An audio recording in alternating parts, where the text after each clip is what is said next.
He stood in the center of the stage, feeling 10,000 eyes upon him.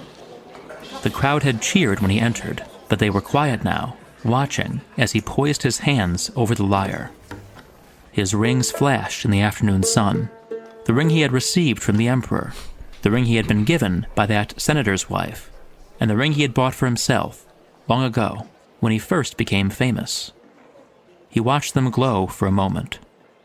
Then, almost casually, he ran a hand over the perfectly tuned strings, and the first notes shimmered through the theater.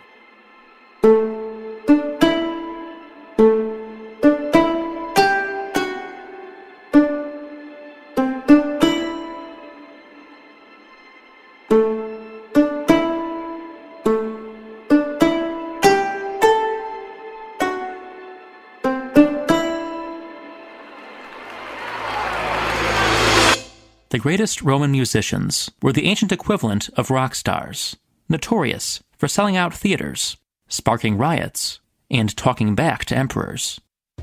This video, which is sponsored by Endel, discusses both these superstars and the larger world of music in ancient Rome. Before we explore the many ways music was performed publicly in ancient Rome, a quick note on musical instruments. The Romans used dozens, from bugle-like signal horns to the clattering metal rattles that accompanied the hymns of Isis. Public performances, however, were dominated by 3 instruments. First and foremost of these was the cithara.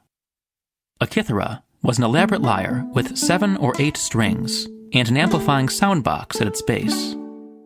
It was played with both hands, the right plucking and striking strings, the left dampening unwanted notes.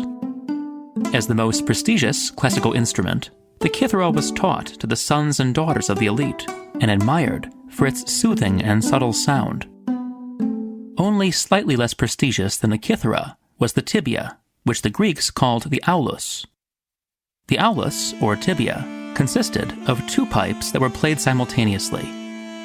The effect may have recalled modern bagpipes, with one pipe emitting a continuous drone and the other playing a melody. Virtuoso performers used both pipes in a fluttering counterpoint that ancient audiences found wildly exciting. Although the tibia is often called the double flute, this is a bit misleading, since, unlike a modern flute, it had a reed. So here, to keep things easy, I'll just call it a pipe. The newest and loudest instrument in ancient Rome, finally, was the hydraulis, or water organ. The hydraulis used a reservoir filled with water to regulate the air that was released through the pipes at the touch of the organist's keys. Though never as prestigious as the pipe or cithara, organs became a staple of concerts and public shows, largely because they could be heard over the noise of a crowd. The Romans are often described as musical hacks, content to borrow Greek music without adding anything substantial to it. It's true that the Romans adopted the Greek musical tradition more or less wholesale. But over time, and despite the continued influence of Greek musicians and Greek musical theory, they evolved both a distinctive musical culture and distinctive tastes in musical spectacle. Music, in fact, was everywhere in ancient Rome. It was an integral part of religious rituals, since every sacrifice had to be accompanied by the trilling of pipes, played by members of a specialized guild. Hymns honoring the gods were sung at festivals, sometimes by choirs of boys and girls from elite Roman families.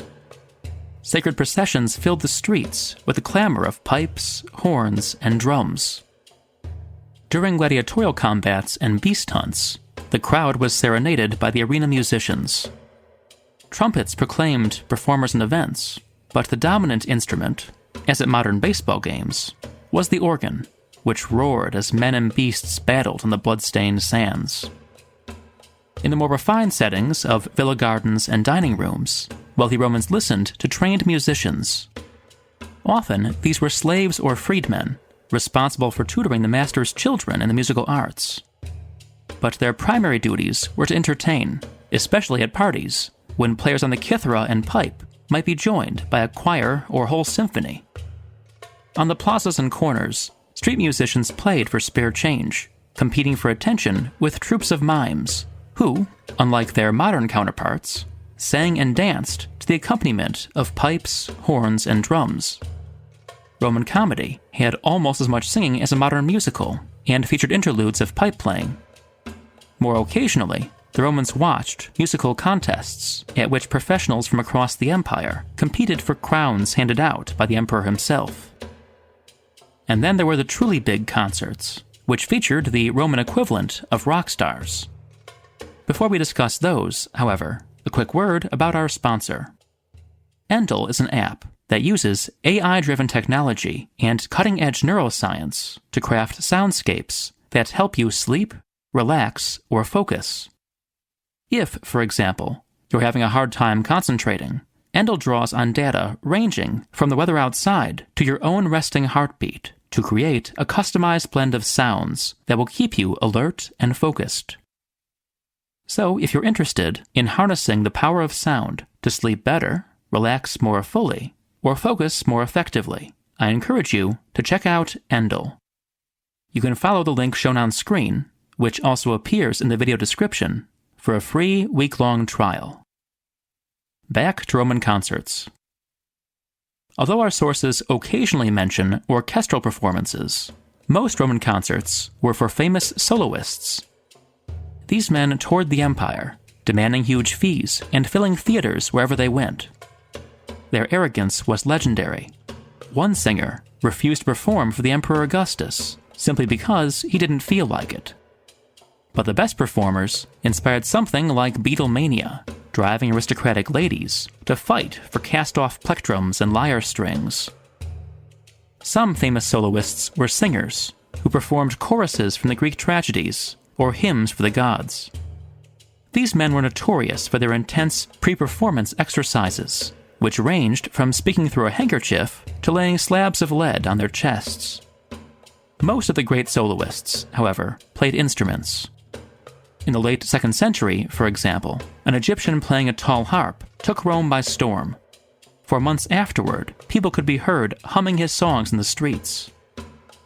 The most famous soloists, however, played the pipe or cithara. Pipe players might focus on what we would call classical music, presenting the compositions of masters like Timotheus, the court composer of Alexander the Great. Even if the melodies were not themselves classics, they tended to follow time-honored forms, such as the Pythian melody, a stylized representation of the combat between Apollo and the monster Python. Yet within the bounds of such conventions, songs were often the compositions of the pipe player himself, and might even be jazz flute-style improvisations. The leading cithara soloists were the most famous, most lionized, and most insufferable of all musicians. They liked to appear in stage costume, complete with a jeweled crown, gold-fringed robe, and cloak of richest purple. Their kitharas gleamed with ivory. They used stage names like Amebus or Glapharus, which recalled the great performers of old, and had a repertoire of classics. But they were also poets in their own right, able to compose lines and set them to improvised music. One of the leading cithara players of the imperial era was Messamides, a former slave who rose to become the court composer of Hadrian. Thanks to a quirk of the manuscript tradition and lucky finds from papyri, we possess several of the hymns he composed, complete with musical notation. This meager sample offers a tantalizing taste of the elaborate poetry and intricate settings of a master musician. Famous pipe and cithara players drew large crowds.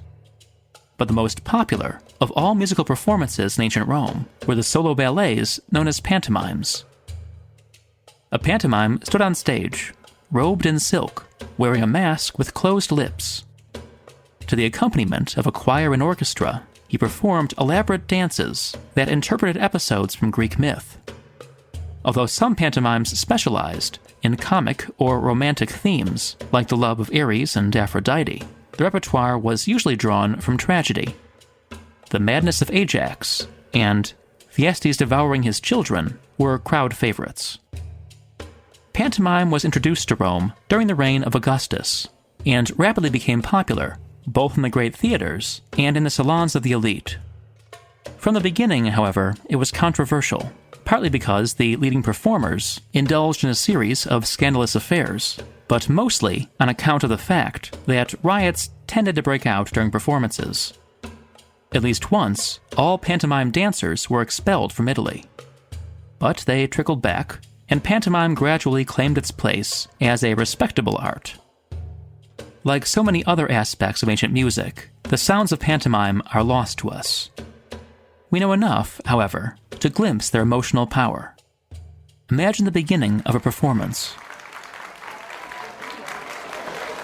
A pipe sounds first, low and plaintive, filling the theater and stilling the whispers of the crowd. After a moment of silence, the rhythmic taps of the percussionists begin to echo from the marble arches overhead.